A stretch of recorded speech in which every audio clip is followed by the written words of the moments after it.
જમ્મુ કાશ્મીરના પહલગામમાં જે રીતે આતંકીઓ દ્વારા જે નિર્દોષ જે પ્રવાસીઓ જે છે તે પ્રવાસીઓ પર આતંકી હુમલો કરી અને જે રીતે તેઓને મોત નિપજાવ્યા છે, તેમજ અનેક જે પ્રવાસીઓ છે તે ઇજાગ્રસ્ત બન્યા છે, તેને લઈને ભારે રોષ છે તે સમગ્ર દેશમાં જોવા મળી રહ્યો છે. આ જે હુમલો છે તે હુમલાને લઈને ભારત સરકાર દ્વારા પણ જે કડક હાથે જે કામગીરી છે તે લેવામાં આવી રહી છે, ને જે રીતે આતંકીઓ વિરુદ્ધ કાર્યવાહી હાથ ધરે છે, ત્યારે સાથે જ જે રીતે જે બાંગ્લાદેશી ઘૂસણખોરો જે છે તે બાંગ્લાદેશી ઘૂસણખોરોને પણ પકડી પાડવા જે કવાયત છે તે હાથ ધરવામાં આવી છે. ખાસ કરીને જે કહી શકાય કે ગુજરાતમાં પોરબંદર જિલ્લામાં પણ ગેરકાયદેસર જે બાંગ્લાદેશી ઘૂસણખોરો છે તેને શોધી કાઢવા માટે જે તપાસ છે તે કરાઈ રહી છે. પોરબંદર જિલ્લામાં એલસીબી, એસઓજી સહિતની જે અલગ અલગ જે 7 જેટલી ટીમો બનાવી અને ચેકિંગ છે તે કરવામાં આવી રહ્યું છે. બંદર વિસ્તારમાં આવેલ મચ્છીઓના દંગાઓ સહિતના વિસ્તારમાં કામ કરતા લોકોના ડોક્યુમેન્ટ ચેકિંગ સહિતની જે તપાસ છે તે કરવામાં આવી રહી છે. આસામ, બંગાળ, કર્ણાટક અને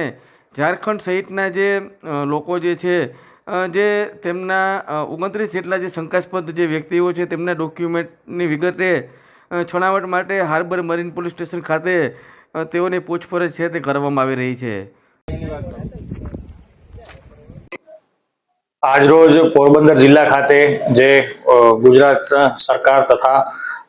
ગુજરાત પોલીસ દ્વારા જે રાજ્યવ્યાપી જે ડ્રાઈવ ચાલી રહી છે, જેમાં ખાસ કરીને ગેરકાયદેસર ઘૂસણખોરો જે બહારના દેશમાંથી ભારતમાં આવી અને ગેરકાયદેસર રીતે રહી રહ્યા હોય, કોઈ કામ ધંધો કરી રહ્યા હોય, એના ચેકિંગ કરવાની તથા એવા જે પણ મળી આવે તો એને આગળની કાયદેસર કાર્યવાહી કરવાની જે ડ્રાઈવ છે, એ અર્થે પોરબંદર જિલ્લામાં આવેલ હાર્બર મરીન પોલીસ સ્ટેશન ખાતે જે માછલીઓના જે દંગા છે કે જ્યાં આગળ મોટી સંખ્યામાં મજૂરો કામ કરતા હોય છે, એવા આ દંગાઓમાં સરપ્રાઇઝ ચેકિંગ હાથ ધરવા માટે પોરબંદર જિલ્લાના એલસીબી, એસઓજી, પેરોલ તથા પોરબંદર ગ્રામ્ય ડિવિઝનના તમામ પોલીસ સ્ટેશનમાંથી કુલ મળીને 7 ટીમ બનાવી,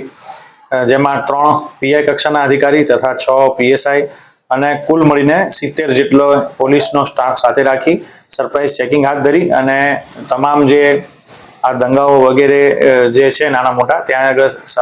ચેકિંગની કામગીરી હાથ ધરવામાં આવેલ છે. એમાં દરેક જે અહીંયા મજૂર જે કામ કરી રહ્યો છે એની પાસે વેલિડ ડોક્યુમેન્ટ્સ છે કે નહીં, અને જો ડોક્યુમેન્ટ્સ હોય છતાં પણ જો શંકાસ્પદ લાગતો હોય તો એના અધર ડોક્યુમેન્ટ્સ મંગાવી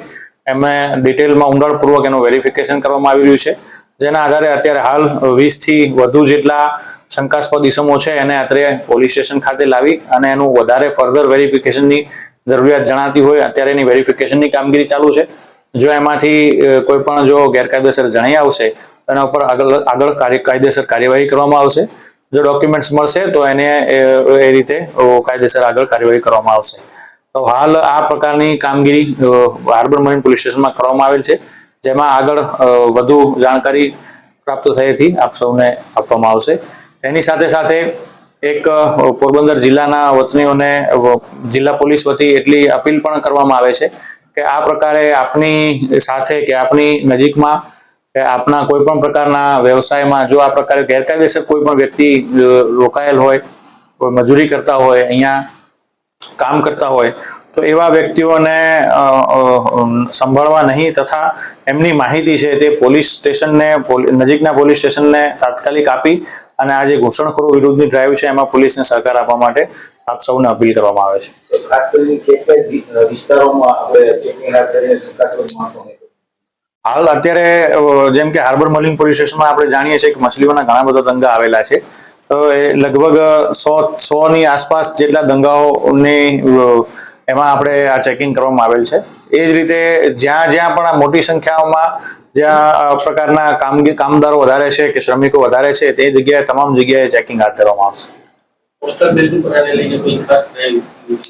તમામ જગ્યાએ જે બંદરો છે કે આ છે ત્યાં પણ આ જ પ્રકારે આ ચેકિંગ છે હાથ ધરવામાં આવશે. પહલગામમાં થયેલ આ જે આતંકી હુમલો છે તેને લઈને સમગ્ર પોરબંદર જિલ્લામાં પણ જે રીતે કહી શકાય કે જે મૃતકો છે તે મૃતકોના આત્માને શ્રદ્ધાંજલિ માટે જે વિવિધ કાર્યક્રમો જે છે તે યોજાઈ રહ્યા છે. સાથે જ જે બાંગ્લાદેશી જે ઘૂસણખોરો હોય તેમની તપાસ માટે જે પોલીસ દ્વારા કહી શકાય કે અલગ અલગ જે વિસ્તારો છે તેમાં તપાસ છે તે તપાસ કરવામાં આવી રહી છે. મહત્ત્વની વાત છે કે જે રીતે આ પહલગામનો જે આતંકી હુમલો છે તેને લઈને ભારત સરકાર દ્વારા પણ જે આકરા પગલાં લેવામાં આવી રહ્યા છે અને પાડોશી જે આતંકી પ્રવૃત્તિઓ માટે જે જાણીતો કે છે એવો પાકિસ્તાન દેશ છે તે પાકિસ્તાન તરફ પણ જે પગલાં છે તે લેવાઈ રહ્યા છે. અને ખાસ કરીને જે રીતે સરકારે જે સિંધુનું જે જળસંધિ જે હતી તે પણ સસ્પેન્ડ છે તે કરી છે અને હાલ જે તમામ જે કાર્યવાહી છે તે કરવામાં આવી રહી છે. જે રીતે વડાપ્રધાને કહ્યું છે કે જે આતંકીઓ છે જેઓએ આ હુમલો કર્યો છે તેમજ જ્યાં આ આતંકી સમગ્ર હુમલાનું જે ષડયંત્ર થયું છે તે તમામ લોકો છે તે લોકોને કડકમાં કડક જે સજા જે છે તે મળશે. તેઓએ કલ્પના પણ નહીં કરી હોય તે પ્રકારની આકરી સજા મળશે તેવી જે જાહેરાત જે છે તે મંચ પરથી વડાપ્રધાને કરી હતી. ત્યારે હાલ તો આ જે સમગ્ર માહોલ છે કહી શકાય કે પોરબંદર છે